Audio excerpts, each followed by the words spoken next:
Considéré comme le plus grand fleuve de l'Antiquité, l'Euphrate renferme des événements historiques et des secrets qui dépassent la compréhension humaine. Cependant, quelque chose de terrible se produit avec ce fleuve.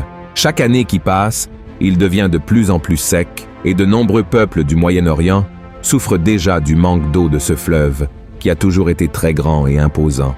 Le pire de tout, c'est que les pays baignés par l'Euphrate semblent ne pas être très préoccupés par sa situation et, dans certains cas, agissent même contre la récupération du fleuve.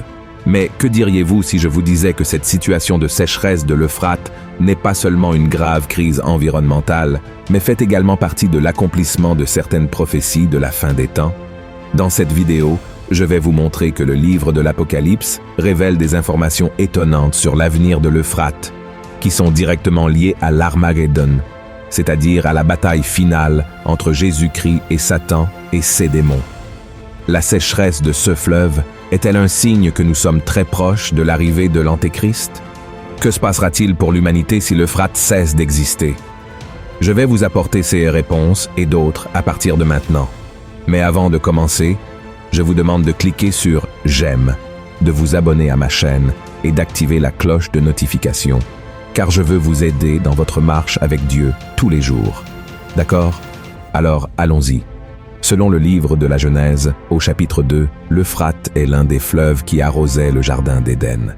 Ces eaux passaient par l'endroit que Dieu avait créé pour être la demeure d'Adam, Ève et de tous les animaux qu'il avait créés au commencement. Et déjà dans la Genèse, chapitre 15, nous voyons que le fleuve a été nommé par Dieu comme l'une des limites de la terre promise qui serait accordée aux descendants d'Abraham. Ainsi dit la parole du Seigneur. En ce jour-là, l'Éternel fit alliance avec Abraham et dit « Je donne ce pays à ta postérité, depuis le fleuve d'Égypte jusqu'au grand fleuve, au fleuve d'Euphrate. Ce fleuve prend sa source là où se trouve actuellement la Turquie. Il traverse la Syrie et l'Irak pour se jeter dans le golfe Persique. L'Euphrate mesure 2700 km de long et est la principale source d'eau potable pour des millions de personnes dans ces trois nations. De plus, ces eaux sont utilisées pour irriguer les cultures et alimenter des centrales hydroélectriques qui produisent de l'électricité pour plus d'1 million de familles. Cependant, ce qui était autrefois une région prospère et fertile devient un lieu de peur et d'incertitude, car sa principale source d'eau disparaît simplement. Selon les autorités iraniennes qui surveillent la situation de l'Euphrate au cours des 3 dernières années, la saison des pluies dans la région a commencé plus tard et s'est terminée plus tôt, entraînant une réduction drastique du volume d'eau du fleuve. À certains endroits, le lit du fleuve s'est complètement asséché. À l'un de ces points secs, une vidéo circulant sur Internet montre ce qui pourrait être les cris de démons dans une région où passait le fleuve Euphrate, suscitant l'inquiétude de milliers de personnes. Cela se produit car, selon les rapports, les bruits seraient émis par l'un des 4 anges déchus qui ont été emprisonnés par Dieu et qui ne seront libérés que lorsque la prophétie de l'Apocalypse 9 se réalisera. Et en revenant à la question de la sécheresse que l'Euphrate traverse, un groupe de scientifiques affirme que ce n'est pas seulement la question climatique qui affecte le volume des eaux, mais aussi la mauvaise gestion de la politique de l'eau par les gouvernements des pays arrosés par lui. Certains disent même que les pays veulent que le fleuve s'assèche une fois pour toutes, pour une raison encore inconnue. Après tout, quel avantage apporterait la désertification d'un fleuve à l'humanité? Quel est l'intérêt de ces dirigeants? Il se trouve que c'est avec la mort du fleuve que la prophétie sur l'Armageddon se réalisera. Selon la Bible, les rois de l'Orient marcheront sur la terre sèche, là où coulait autrefois le fleuve Euphrate, jusqu'à la montagne de Megiddo, où ils combattront l'armée du Christ dans la bataille finale. Voyez ce que le chapitre 16 de l'Apocalypse nous révèle. Le 6e versa sa coupe sur le grand fleuve, l'Euphrate, et son eau tarit, afin que le chemin des rois venant de l'Orient fût préparé. Et je vis sortir de la bouche du dragon, et de la bouche de la bête, et de la bouche du faux prophète, 3 esprits impurs, semblables à des grenouilles. Car ce sont des esprits de démons qui font des prodiges, et qui vont vers les rois de toute la terre, afin de les rassembler pour le combat du grand jour du Dieu Tout-Puissant. En d'autres termes, lorsque l'Euphrate se desséchera complètement, la trompette sonnera, et les démons emprisonnés par Dieu seront libérés pour causer la destruction d'un tiers de l'humanité avec leurs 200 millions de soldats. Lisons ensemble ce que l'apôtre Jean a dit à ce sujet. Le sixième ange sonna de la trompette, et j'entendis une voix venant des 4 cornes de l'autel d'or qui est devant Dieu, et disant au sixième ange qui avait la trompette, « Délie les 4 anges qui sont liés sur le grand fleuve d'Euphrate. » Et les 4 anges qui étaient prêts pour l'heure, le jour, le mois et l'année, furent déliés afin qu'ils tuassent le tiers des hommes. Et cela ne s'arrêtera pas là, mes frères.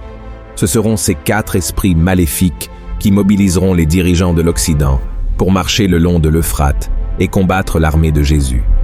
Cela indique que nous nous approchons de plus en plus de la fin des temps. Le processus de désertification de l'Euphrate a commencé il y a 35 ans et s'accélère.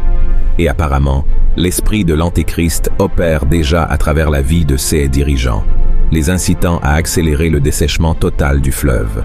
Bien que l'Antéchrist n'ait pas encore été annoncé, son esprit influence déjà les cœurs des êtres humains, les poussant à faire le mal et préparant le terrain pour son arrivée. Ces déclarations ne sont pas les miennes, mais celles de la Bible elle-même. Voyons ce que l'apôtre Jean a écrit. Reconnaissez à ceci l'Esprit de Dieu. Tout esprit qui confesse Jésus-Christ venu en chair est de Dieu, et tout esprit qui ne confesse pas Jésus n'est pas de Dieu. C'est celui de l'Antéchrist, dont vous avez appris la venue, et qui maintenant est déjà dans le monde.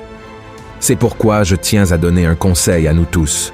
Nous n'avons pas besoin de nous concentrer uniquement sur les rumeurs de la construction du 3e temple à Jérusalem.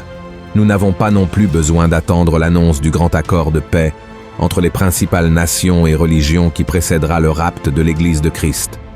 Tout cela ne sera que l'aboutissement de ce qui se passe déjà aujourd'hui, bien sous nos yeux, y compris avec la sécheresse de l'Euphrate.